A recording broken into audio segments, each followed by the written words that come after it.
Уважаемые граждане России, Chers citoyens russes, дорогие друзья, chers amis, сегодня aujourd'hui, считаю необходимым il me semble nécessaire к трагическим de revenir sur les événements tragiques происходящим qui se déroulent dans le Donbass и ключевым et вопросам sur les questions clés liées à la sécurité de la Russie. Начну с того, о чем говорил. Je vais commencer par ce que j'ai dit dans mon discours du 21 février de cette année. Речь о том, что вызывает у нас Je me réfère à ce qui nous préoccupe particulièrement, о тех à savoir les menaces fondamentales que font peser sur notre pays de manière démesurée et arrogante, pas à pas, année après année, les hommes politiques occidentaux irresponsables. Il s'agit de l'expansion de l'OTAN vers l'Est, du fait que ces infrastructures militaires s'approchent des frontières de la Russie. On sait très bien que depuis 30 ans, nous nous efforçons, avec persistance et patience, de parvenir à un accord avec les principaux pays de l'OTAN sur les principes de sécurité égale et indivisible en Europe. En réponse à nos propositions, ça n'a toujours été que soit des tromperies et des mensonges cyniques, ou des tentatives de pression et de chantage, alors que l'Alliance Atlantique, malgré toutes nos protestations et préoccupations, ne cesse de s'élargir. La machine de guerre est en marche, et, je le répète, elle s'approche très près de nos frontières. Pourquoi tout cela arrive-t-il? Pourquoi cette attitude arrogante consistant à parler dans l'optique de sa propre exclusivité, infaillibilité et permissivité? D'où vient cette attitude indifférente et dédaigneuse à l'égard de nos intérêts et de nos demandes absolument légitimes? La réponse est claire. Tout est clair et évident. L'Union soviétique s'est affaiblie à la fin des années 80, puis elle s'est effondrée. Tout ce qui s'est passé à l'époque est une bonne leçon pour nous aujourd'hui. Cela a mis en exergue que la paralysie du pouvoir et de la volonté est le premier pas vers la dégradation complète et l'oubli. Dès que nous avons perdu notre confiance en nous-mêmes, un certain temps, l'équilibre des pouvoirs dans le monde a été rompu. Cela a conduit à une situation où les traités et accords existants ne sont plus réellement en vigueur. La persuasion et les demandes n'ont aucun effet. Tout ce qui ne convient pas aux détenteurs de l'hégémonie, aux grands de ce monde, est qualifié d'archaïque, obsolète et inutile. Et inversement, tout ce qui leur semble avantageux est présenté comme la vérité ultime, est imposé à tout prix, de manière insolente, par tous les moyens. Ceux qui ne sont pas d'accord finissent à genoux. Ce dont je parle maintenant ne concerne pas seulement la Russie, et nous ne sommes pas les seuls à être préoccupés par cela. Il s'agit de l'ensemble du système de relations internationales, et parfois même les alliés des États-Unis eux-mêmes. Après l'effondrement de l'URSS, le monde a été de fait remodelé et les normes établies du droit international, dont les principales, fondamentales, ont été adoptées à la fin de la Seconde Guerre mondiale et ont largement consolidé ces résultats, ont commencé à gêner ceux qui se sont déclarés vainqueurs de la guerre froide. Bien sûr, dans la vie pratique, dans les relations internationales, dans les règles pour les organiser, il était nécessaire de prendre en compte les changements de la situation dans le monde et de l'équilibre même des forces. Mais cela aurait dû être fait de manière professionnelle, progressivement, avec patience, en prenant en compte et en respectant les intérêts de tous les pays, et en pleine conscience de leurs responsabilités. Or non, en raison de l'euphorie due à la supériorité absolue, d'une sorte de forme moderne d'absolutisme, et dans le contexte d'un faible niveau de culture générale et de fatuité de ceux qui ont préparé, pris et promu des décisions qui étaient rentables uniquement pour eux-mêmes, la situation a pris une tournure différente. Voici des exemples tout trouvés. Tout d'abord, sans aucune autorisation du Conseil de sécurité de l'ONU, ils ont mené une opération militaire sanglante contre Belgrade. Ils ont utilisé des avions, des missiles en plein cœur de l'Europe. Plusieurs semaines de bombardements continus sur des villes pacifiques, sur des infrastructures vitales. Il est nécessaire de rappeler ces faits, car certains collègues occidentaux n'aiment pas se souvenir de ces événements. Et quand nous en parlons, ils préfèrent faire référence non pas aux normes du droit international, mais aux circonstances qu'ils interprètent comme ils l'estiment nécessaires. Puis est venu le tour de l'Irak, de la Libye et de la Syrie.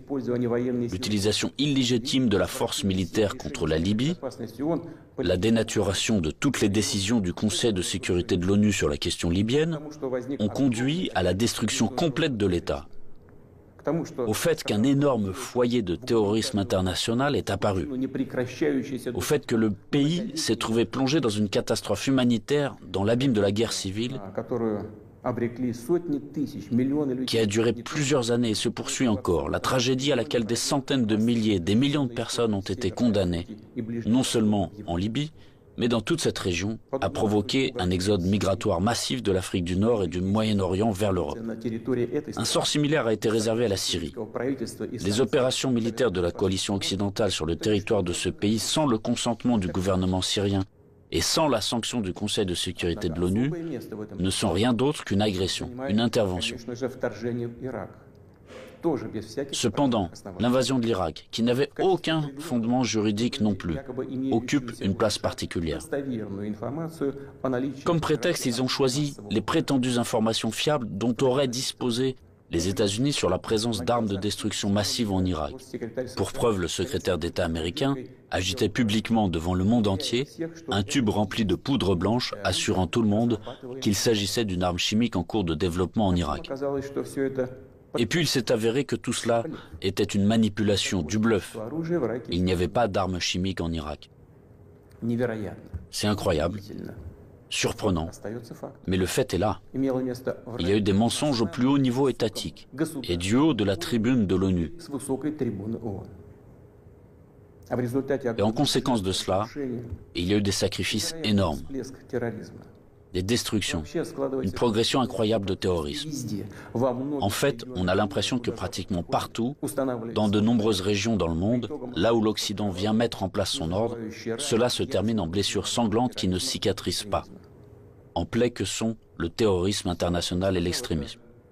Tout ce que j'ai évoqué en est l'exemple le plus flagrant, mais ce n'est en aucun cas le seul exemple du mépris du droit international.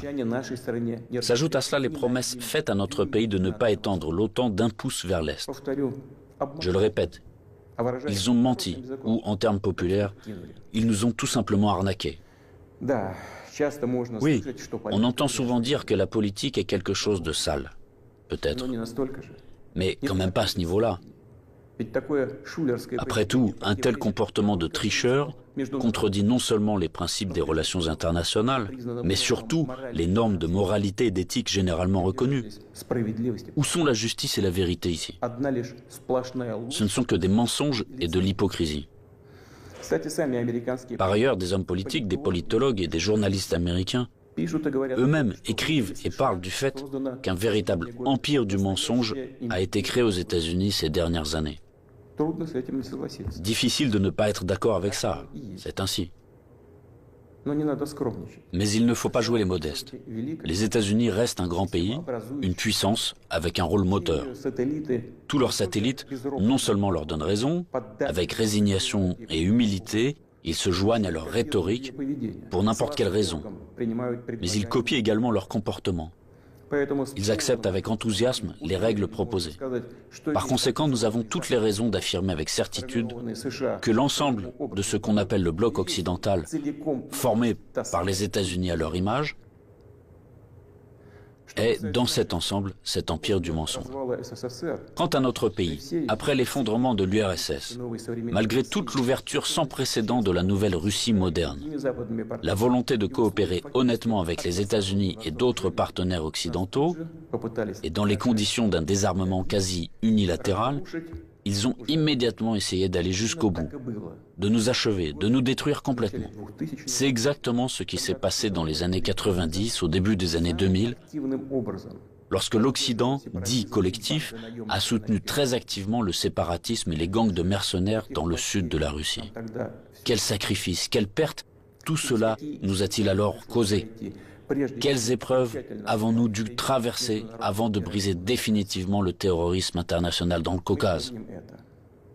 Nous nous en souvenons et nous ne l'oublierons jamais.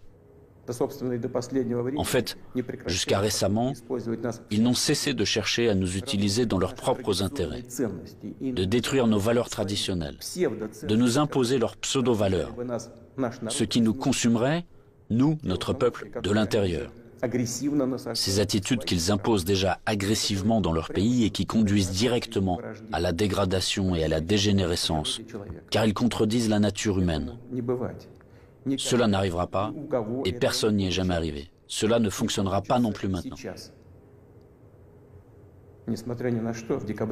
Malgré tout, en décembre 2021, nous avons une nouvelle fois tenté de nous mettre d'accord avec les États-Unis et leurs alliés sur les principes pour assurer la sécurité en Europe et le non-élargissement de l'OTAN.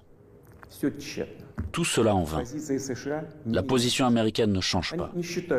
Ils ne considèrent pas comme nécessaire de négocier avec la Russie sur cette question clé pour nous.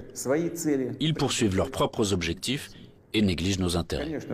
Et bien sûr, dans cette situation, nous nous demandons, que faire ensuite? À quoi s'attendre? L'histoire nous apprend qu'en 1940 et au début de 1941, l'Union soviétique a tenté d'empêcher, ou du moins de retarder, la guerre par tous les moyens. Pour ce faire, elle a essayé littéralement jusqu'à la dernière minute de ne pas provoquer un agresseur potentiel. Elle n'a pas pris ou reporté les mesures les plus nécessaires et les plus évidentes visant à se préparer et repousser une attaque inévitable. Et les mesures qui ont finalement été prises étaient dramatiquement tardives. En conséquence, le pays n'était pas prêt à faire face à pleine capacité à l'invasion de l'Allemagne nazie qui attaquait notre patrie sans déclaration de guerre le 22 juin 1941. L'ennemi a été arrêté, puis écrasé, mais à un coût colossal. La tentative d'amadouer l'agresseur à la veille de la Grande Guerre patriotique s'est avérée être une erreur qui a coûté cher à notre peuple. Au cours des premiers mois de la guerre, nous avons perdu de vastes territoires stratégiquement importants et des millions de personnes. Nous ne ferons pas une telle erreur une deuxième fois. Nous n'en avons pas le droit. Ceux qui revendiquent la domination mondiale publiquement, en toute impunité et, je le souligne, sans aucune justification, nous déclarent, nous, la Russie, leur ennemi. En effet, ils disposent aujourd'hui de grandes capacités financières, scientifiques, technologiques et militaires. Nous en sommes conscients et nous évaluons objectivement les menaces qui nous sont adressées constamment dans le domaine de l'économie, ainsi que notre capacité à résister à ce chantage impudent et permanent. Je le répète, nous les évaluons sans illusion, de manière très réaliste. En ce qui concerne le domaine militaire, la Russie moderne, même après l'effondrement de l'URSS et la perte d'une grande partie de son potentiel, est aujourd'hui l'une des puissances nucléaires les plus fortes du monde, et elle dispose en outre d'avantages en ce qui concerne un certain nombre d'armes de pointe. Il ne devrait donc faire aucun doute qu'une attaque directe contre notre pays entraînerait une défaite et des conséquences désastreuses pour tout agresseur potentiel.